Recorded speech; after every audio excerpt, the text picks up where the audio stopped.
Thank you. Thank you very much, Mr. Speaker.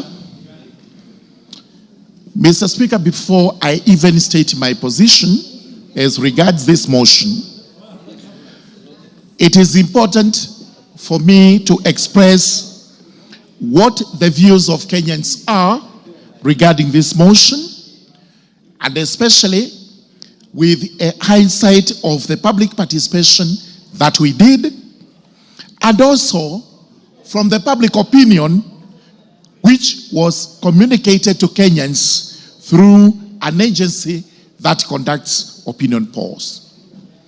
It is vitally important to remind Kenyans that through the public participation that we did on Friday and Saturday, it was overwhelming that Kenyans were in approval of the motion, and therefore we must respect their position. We must also remind Kenyans that an agency by the name TIFA has come up with an opinion polling, which again has indicated that Kenyans are in favor of the motion.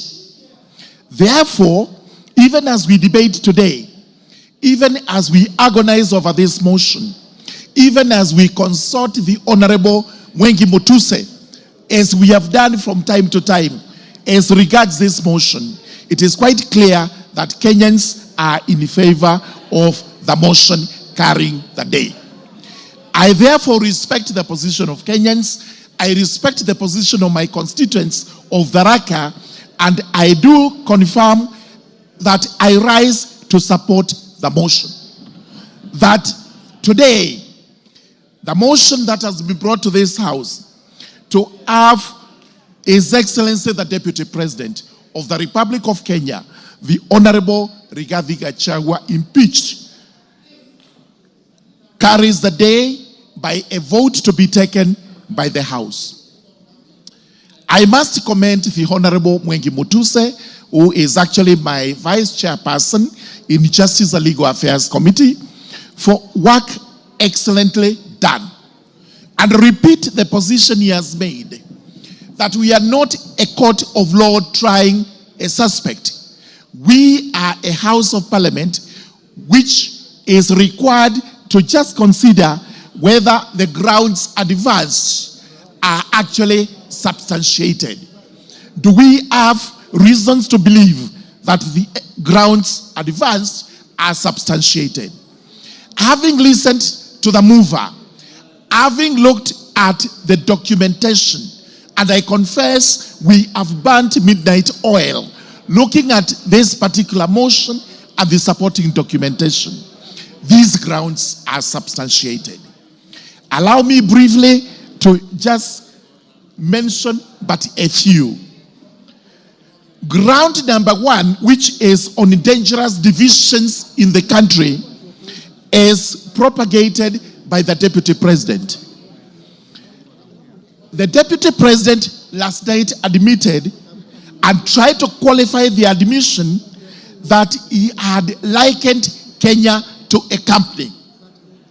There is total difference between likening the government to a company and stating categorically that the government is actually a company. The Deputy President, in the clips we have watched, was candid in a statement to Kenyans that the government is actually a company and that each one of us has or does not have shares in that company. The net effect of this is, if you do not have shares, then you do not belong to Kenya. If you have shares, then you are more Kenyan than any other person who has lesser shares than you. This is the dangerous division which this House must frown against, and it must hold squarely against the Deputy President. The second admission he made, which is a very strong ground of this motion, is breach of collective responsibility. It has been clearly stated that the cabinet includes the Deputy President. the president is the principal, the deputy president is the principal assistant of the president. Having breached this doctrine of collective responsibility, and he clearly said he did so because he thought, in his view, in his opinion, it was unconstitutional to have decided the way they decided, clearly shows that the deputy president is not able to work with the government in which he is mandated to work with. To have actually failed to assist the president so that you speak contra to what the president says is itself insubordination, as we have actually been told. The net effect is that even if the deputy president was actually to survive this impeachment motion, our question is, where would he work? He cannot work with the president because he made another admission that this motion actually has the nod of the president. We have not had any PG, we have had no meetings whatsoever regarding this motion, but he is convinced that the president has a hand in this motion. If that is the case and he survives, who will he work with? Who will be his boss? Number two, he says whatever they do in the cabinet tinkers on the unconstitutionality. If that is what his position is, that the cabinet as it sits today would actually make decisions, which decisions they would have to execute at one time or the other, which are unconstitutional, which cabinet will he work with? Therefore, it goes without gainsaying that the personality of the deputy president, His Excellency Rigathi Gachagua, is untenable as far as the presidency is concerned and as far as the cabinet is concerned. 1 minute more. There has been an argument regarding the companies, and Honorable Mutuse has read out the companies, which nobody seems to know exactly why these companies were formed. Exactly what was the ulterior motive of forming these companies. But what I wish to point out regarding the companies, and what Kenyans should know, is that some of the properties under which the deputy president aid, stating that these were properties of his late brother, are actually today his properties. Most important is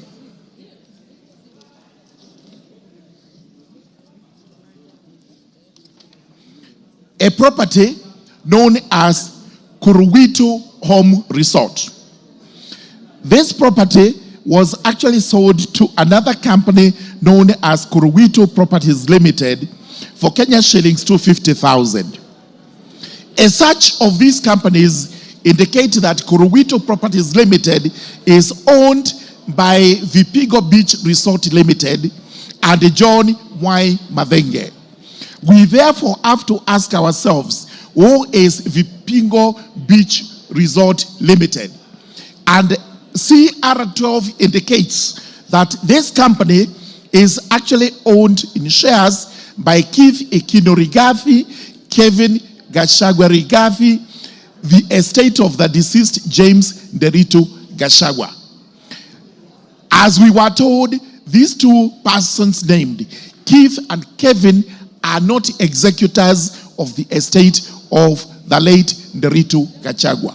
So if they actually own this company, which owns one of the properties of the deceased, purchased at Kenya shillings 250 million, then it goes without gainsaying that in fact, the deputy president has an explanation to give regarding this.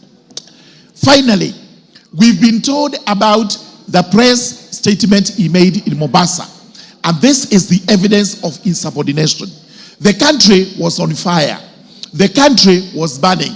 The president actually finished or completed giving what measures he would take to restore the country.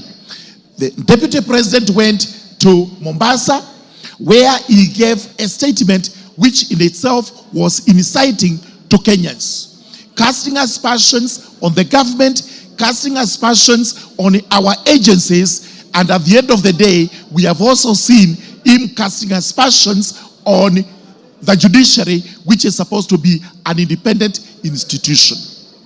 What we are required to do as members of parliament is to prove only one ground. The rest of them may fall or may succeed. But I can assure you, out of the 11 grounds, there is cogent evidence that the deputy president has committed acts inconsistent with his office, acts which in themselves warrant this house to impeach him today as we go to the vote. As I conclude, I urge the House, let us look at the bigger picture, which is the bigger picture of Kenya as a country. What we are doing is not to try and appease one person. We are trying to do this so that the country is saved. And we have always asked the question, the second in command who does not work with the first in command and his team, of what use would that person be to the country? With those very many remarks, I do beg to support this motion. Thank you. Mishimbogo.